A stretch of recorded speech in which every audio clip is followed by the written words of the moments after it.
BJP प्रवक्ता गणेश हाके के बयान पर NCP विधायक अमोल मिटकरी ने जवाब दिया है। मिटकरी ने कहा कि गणेश हाके उपेक्षित है और उन्होंने विधान परिषद का टिकट पाने के लिए एनसीपी की आलोचना की।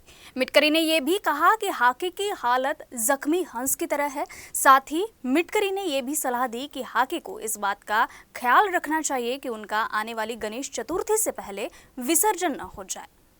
भाजपचे प्रवक्ते श्री गणेश हाके हे अत्यंत सज्जन, सात्विक आणि बुद्धिमान प्रतिमा असलेले नेते आहेत। मात्र त्यांच्या सज्जनतेला, सात्विकतेला आजपर्यंत त्यांच्या पक्षांनी गांभीर्याने का घेतलं नाही, हे माझ्यासारख्याला पडलेला कोडा आहे। इतक्या वर्षांपासून उपेक्षित असलेले गणेश हाके आता तरी मी चर्चेत येऊन मला विधान परिषदेची संधी भेटेल या आशेपोटी त्यांनी राष्ट्रवादी काँग्रेस पक्षावर टीका केली।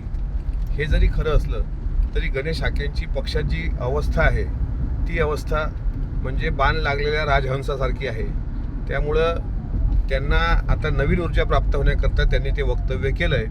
आम्ही त्यांना कवडीची किंमत देत नाही, मात्र अशा सज्जन माणसांचे हालसुद्धा आम्हाला डोळ्यानं बघवत नाहीत। त्यामुळं गणेश हाकेंनी गणेश चतुर्थीच्याच पूर्वी पक्षाने त्यांचं विसर्जन करू नये याची काळजी घ्यावी।